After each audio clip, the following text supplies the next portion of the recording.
मैं यहाँ पे ध्रुव जी को देख पा रहा हूँ, आशा जी को, वैष्णवी जी को, Omkar ji, Parimal ji, Basant ji, Agnesh ji, Vishal ji, Shweta ji, Tausif ji, Saravana ji, Shrikant ji, Himanshu ji and rest. Okay, I want to share something, बहुत इम्पोर्टेंट रहेगा आपके लिए। अगर देखो, जैसा कि आप लोग जानते हो कि लेजेंड्स ऑर्गेनाइजेशन में 60 पीपल आर देयर, है ना, 60 लोग हैं ना। और अभी यहाँ पे 31 प्रेजेंट है, राइट। 31 प्रेजेंट है, 60 वहाँ पे, यानी कि 50% अटेंडेंस है यहाँ पे, 50% नहीं है। Okay, so we need to figure out कि अगर वो हमारी टीम से हैं and they are not here, they are lacking, फिर उनकी ग्रोथ, उनका इनकम, उसकी जिम्मेदारी कौन लेगा? Getting my point? सो अगर आपकी टीम के लोग नहीं है, मैं आपको बोलूंगा कि आप उन्हें बुला लो। I am giving you time, मैं आपको 2 मिनट और दे रहा हूँ। आप उनको बुलाओ, कॉल करो, उनको सेशन अटेंड करवाओ, क्योंकि सेशन मिस नहीं होना चाहिए आज का, तो बिल्कुल भी नहीं होना चाहिए। Okay, right. सो पहले आप 2 मिनट और लो, 3 मिनट्स ले लो। We will start at 9:15। Okay, 9:15 पे स्टार्ट करते हैं। आप कॉल लगाओ जो नहीं आए हैं एंड आएंगे, आप बुलाओगे, they will come. Okay, then we will start. Okay, तो उन चीजों को हमें समझना है एंड उस ड्यूरेशन में ही ना हमें बहुत सारे ऑब्जेक्शंस भी आते हैं कहीं ना कहीं, राइट। बहुत सारे ऑब्जेक्शंस भी आते हैं एंड आज आपको ना फोकस करके वो सारी चीजें सीखनी है, समझनी है, जो जो मैं आपको बताने वाला हूँ। एंड देखो, सारा सेशन इंपॉर्टेंट रहेगा, तो पूरा अटेंशन यही रखना। अगर मैं रिज्वाइन करने के लिए बोलूंगा, then you have to do it. Okay, ताकि आप कुछ मिस ना कर जाओ। Okay, is that clear? ये इंस्ट्रक्शंस हैं स्टार्ट करने से पहले की, जो कि देना बहुत जरूरी है आप लोगों को, नहीं तो आपका कुछ ना कुछ मिस हो सकता है। Okay, so let's move forward. सबसे पहली बात हम करते हैं ऑब्जेक्शन हैंडलिंग, और आज कुछ टॉपिक्स पे हम बात करेंगे। 5 टॉपिक्स हैं हमारे पास में ऑब्जेक्शन हैंडलिंग के। पहले हम ये देखेंगे अंडरस्टैंडिंग ऑब्जेक्शन, ऑब्जेक्शन को हम अंडरस्टैंड करेंगे। What comes in your mind when you think about objections, why prospect give objection. Fourth topic is understanding law of averages, and fourth step is to handle any objections. Okay, clear? आज हम इन 5 topic पे discuss करेंगे and इन्हीं पे हम सबसे ज्यादा काम करेंगे। ओके, आज का टॉपिक है, आज के टॉपिक का नाम है ऑब्जेक्शन हैंडलिंग मास्टरी। ठीक है, इसमें मास्टर कैसे बनना है वो आज सीखने वाले हो आप। ठीक है, क्लियर? लेट्स मूव फॉरवर्ड, आगे बढ़ते हैं, और बहुत अच्छे से ध्यान से सुनना, बहुत इंटरेस्टिंग जाने वाला है आज। ठीक है, तो सबसे पहले अंडरस्टैंड करते हैं कि ऑब्जेक्शंस क्या होते हैं एंड ऑब्जेक्शन क्यों आते हैं, बेसिकली इसको समझना जरूरी है। ठीक है, पहली चीज आपको अपने दिमाग में आज से ही डाल लेनी है, objection is not a rejection. Objection कोई रिजेक्शन नहीं है, समझो। ऑब्जेक्शन रिजेक्शन नहीं है। मैं बहुत सारे लोगों को जानता हूँ यहाँ पे जो ये सोचते हैं कि उनको कोई ऑब्जेक्शन आया, किसी ने कुछ बोला, उसको समझ लेते हैं कि यार ये तो नहीं करेगा, and they drop out the idea, idea drop कर देते हैं अपना। You don't have to do this. Okay, objection rejection नहीं होता, ये एक सिंपल रिक्वेस्ट है आपसे, इंफॉर्मेशन ज्यादा लेने के लिए या फिर उनके क्वेरीज को सॉल्व करने के लिए। ये बस एक छोटी सी रिक्वेस्ट होती है उनकी। बट हाँ, लोगों का बात करने का तरीका अलग होता है। ओके, दैट्स वाई आपको वो ऑब्जेक्शन हैंडल करने में बहुत ज्यादा डिफिकल्टीज आती हैं। कई लोगों को तो बहुत डर लगता है कि अरे भाई इसने मुझे ये बोल दिया, है ना। तो आज हम उस पे बात करेंगे, उसको समझेंगे कि ऑब्जेक्शन मतलब है क्या, इससे डरने वाली कोई बात नहीं है। ये सिर्फ कोई रिजेक्शन नहीं है, ये बस और इन्फॉर्मेशन सामने वाले तक पहुंचे, ये प्रोसेस है बस। Getting my point? इस चीज को आज ही समझ लो। अब इस चीज को भी समझ लो कि हमारे दिमाग में क्या होता है। सबसे पहली चीजें कुछ आती हैं जब हम ऑब्जेक्शन आते हैं हमें, तो हमारे दिमाग में क्या आती है? पहला एंजाइटी, यानी कि आप ना बहुत ज्यादा परेशान हो जाते हो कि अरे यार मुझसे सवाल पूछ लिया। आप वो परेशान हो जाते हो अंदर से, घबरा जाते हो कि यार मुझसे सवाल पूछ लिया, अब क्या करें, अब क्या करें, अब क्या करें। जब ये होता है तो आप ना ऑटोमेटिकली अपने आप का अपना कॉन्फिडेंस लूज करने लगते हो। ऐसा कभी नहीं करना होता। Getting my point? क्योंकि ये चीज अगर आपने समझ ली तो आप आगे की चीजों को समझ पाओगे। दूसरा, कई सारे लोग ना डरने लगते हैं ऑब्जेक्शन से, दे फियर ऑब्जेक्शंस। उन्हें डर लगता है कि अगर इसने ये पूछ लिया तो, अगर इसने ये पूछ लिया तो, इसने बोल दिया सोच के बताऊंगा तो क्या बोलूंगा। मतलब वो पहले से ही डरे डरे से रहते हैं, है ना। और उनको ना इसी चीज में बहुत ज्यादा क्या आ रही होती है, प्रॉब्लम आ रही होती है। इसको समझो, डरना नहीं है आपको, डरना नहीं है, कुछ गलत नहीं कर रहे। कुछ लोग कंफ्यूज हो जाते हैं।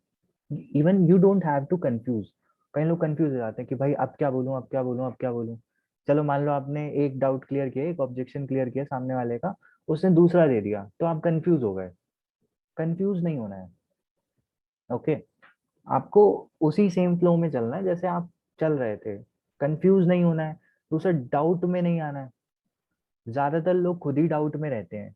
ठीक है, खुद ही डाउट में रहते हैं। मतलब जो अफिलेट है वही बंदा, जो बंदा है जो दिखा रहा है प्लान, वही डाउट में रहता है। मैंने कई बार ये देखा है। वो सोचता है कि यार मेरे साथ ये प्रॉब्लम थी, सामने वाले के साथ भी यही प्रॉब्लम है, शायद ये दिक्कत ही है ही, एग्जिस्ट ही करती है।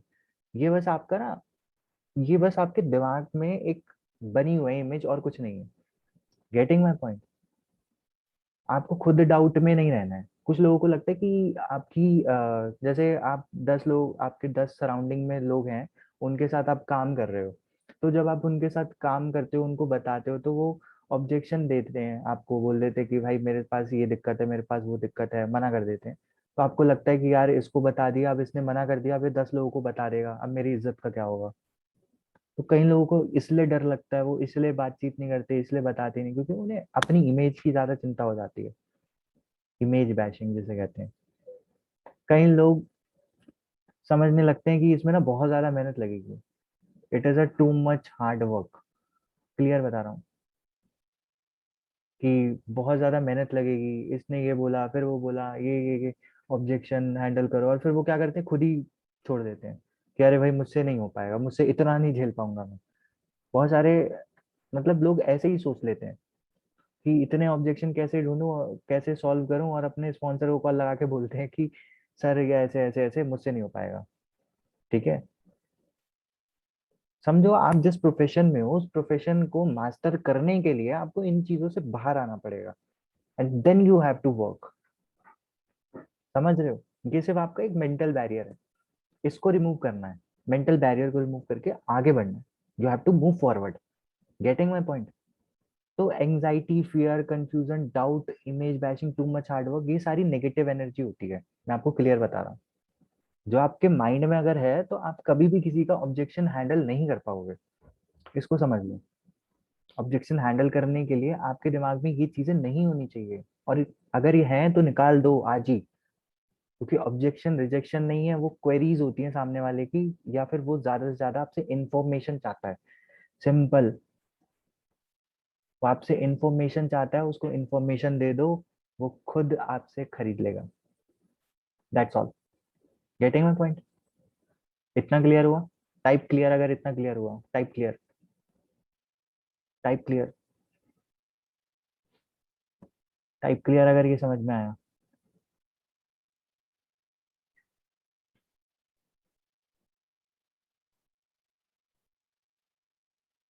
ओके, नेक्स्ट आगे बढ़ते हैं। नेक्स्ट इज, आज ही अभी खुद को ना रेट करो। Rate your self on handling people objection. 1 से लेके 10 के बीच में रेट करो कि आप ऑब्जेक्शन को हैंडल कितने अच्छे से कर लेते हो। अभी रेट करो। एवरीवन पे डालो। टाइप इन एवरीवन कि क्या आप खुद को रेट दोगे ऑब्जेक्शन हैंडल करने में।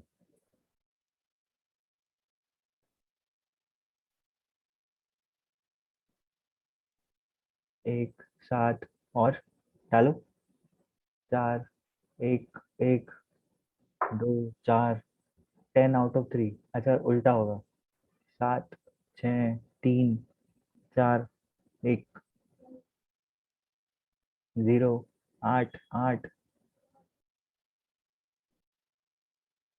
टेंशन मत लो, मैं भी खुद को रेटिंग 9 ही देता हूँ, 10 कभी नहीं देता। ओके, मैं भी खुद को 9 ही देता हूँ, 10 कभी नहीं देता, क्योंकि कहीं ना कहीं कुछ एरर्स हो जाते हैं, कुछ चीजें मेरे से भी मिस हो जाती हैं। Okay, but the thing is कि हमें सीखना है। अभी मान लेते हैं आपकी ये रेटिंग है जो आपने खुद को दी ऑब्जेक्शन हैंडल करने को, लेकिन अभी जस्ट 15 मिनट बाद ये सवाल मैं दोबारा पूछूंगा आपसे। Now you have to rate yourself कि अब आप कितनी रेटिंग देना चाहोगे। ठीक है, जस्ट वेट 15 मिनट्स। ओके, इसको समझते हैं। प्रोस्पेक्ट जो है हमारा, ऑब्जेक्शन क्यों देता है? पहला, लिमिटेड बिलीफ की वजह से, या तो ज्यादा बड़ा सोच नहीं पाता है, या फिर थोड़ा ही सोचता है, या ज्यादा बाउंड्रीज में रहा है, घर वालों ने काफी बांध के रखा है, या फिर उसे भरोसा नहीं होता कि यार 1 लाख भी हो सकता है, 2 लाख भी हो सकता है। Is not able to trust, is not able to believe कि यार लाइफ में ज्यादा पैसा भी हो सकता है क्या। क्योंकि काफी सारे लोग जो इस इंडस्ट्री का पार्ट बनते हैं, वो ऐसी फैमिली से बिलोंग करते हैं जहाँ पे ज्यादा पैसा नहीं होता है। ठीक है, और सिचुएशंस बहुत खराब होती हैं वहाँ पे। पेरेंट्स काफी बार बोलते रहते हैं कि कुछ नहीं हो पाएगा, नहीं कर सकते, ऐसी चीजें होती हैं, तो उनके पास एक ना लिमिटेड बिलीफ बन जाता है। ओके, इसलिए आपको ऑब्जेक्शंस मिलते हैं सामने वाले। मतलब लोग बोलते हैं ना कि क्या गड़बड़ है, क्या दिक्कत है। दिक्कत आपकी नहीं है, दिक्कत उस पर्सन की है, क्योंकि उसका लिमिटेड बिलीफ है। आप उसे अंडरस्टैंड करो, try to understand that person. आप खुद को ये मत बोलो कि मैं गलत हूँ, आप ये अंडरस्टैंड करो कि उसके साथ क्या प्रॉब्लम चल रही है, वो किस फैमिली से बिलोंग करता है। ठीक है, try to understand that person, है ना। ये है कि पॉइंट आउट करने से पहले आप पहले समझो तो, यही मैं समझाना चाहता हूँ। दूसरा होता है कि प्रोस्पेक्ट आपको ऑब्जेक्शन क्यों देते, बिकॉज ऑफ बैड प्रोस्पेक्टिंग। कई लोग ना प्रोस्पेक्टिंग अच्छे तरीके से नहीं करते हैं, इसलिए भी ऑब्जेक्शन आता है। यानी कि काम की बातें नहीं करते, आपकी कॉन्वर्जेशन बहुत लॉन्ग या फिर इधर उधर की ज्यादा जाती है, that's why you you are getting a lot of objections. Okay, मतलब टू द पॉइंट नहीं चलते हैं, इसलिए प्रोस्पेक्ट कंफ्यूज हो जाता है। समझ रहे हो? इसलिए ना सामने वाला जो पर्सन है वो कंफ्यूज हो जाता है, और वो कंफ्यूजन में ना कभी भी आपको पॉजिटिव फीडबैक नहीं देगा। ओके, वो आपको भी कंफ्यूज रखेगा, ये समझना। तीसरी चीज होती है bad experience.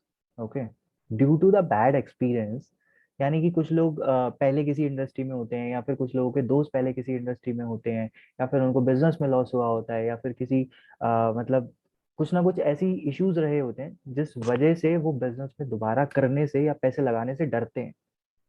Getting my point? This is called bad experience, prospect के मन में हो सकता है। और ये बैड एक्सपीरियंस की वजह से ऑब्जेक्शंस भी आते हैं। राइट, लोग आपको बोल देते हैं आई एम नॉट इंटरेस्टेड। कल को मतलब मान लेते हैं कि कोई वही बंदा है जो आपके साथ किसी इंडस्ट्री में था, आपके साथ काम करना चाहता था, but now he saying I am not interested. The thing is he had a bad experience there. Okay, he don't want it again, that's why वो आपको ये रिपीटिशन में ऑब्जेक्शन देता है। लेकिन objection is not a rejection, अभी समझाया। Objection क्या है? वो आपसे और इंफॉर्मेशन चाहता है, but you need to understand that person first. वो आपसे सीधा बोल रहा है, देखो मेरे साथ धोखा हुआ है, मेरे साथ ये हुआ है, अब ये बताओ कि अब नहीं होगा, इसका इसकी क्या गारंटी है। वो कहीं ना कहीं ऐसी बातें कर रहा है आपसे indirectly. Okay, now let's move forward. Law of average समझते हैं। देखो, लॉ ऑफ एवरेज होता है ना कि 10 में से 3 आ जाएंगे, 4 आ जाएंगे, 5, 10, ऐसा होता है। ओके, मैं लॉ ऑफ एवरेज को किस तरीके से समझता हूँ, ये डिपेंड करता है hard prospect, medium prospect, easy prospect, इन 3 चीजों पे डिपेंड करता है। इट डिपेंड्स, क्योंकि आप इंडिया में काम कर रहे हो, डिपेंड करेगा। ओके, तो हार्ड प्रोस्पेक्ट कौन से होते हैं आपके? हार्ड प्रोस्पेक्ट आपके सिंपल सिंपल होते हैं, जो आपको ना बोलते हैं मैसेज में ही बताओ, वो यही बता दो। ठीक है, उस पर्सन को आपने प्रोस्पेक्ट कर लिया, उसने अपना व्हाट्सएप वगैरह सब कुछ कर लिया, एक्सचेंज नंबर कर लिया, सब कुछ हो गया। नाउ ही सेइंग यही बता दो ना, कॉल पे क्यों बात करनी है ना, यही बता दो। They are the hard prospect, ठीक है।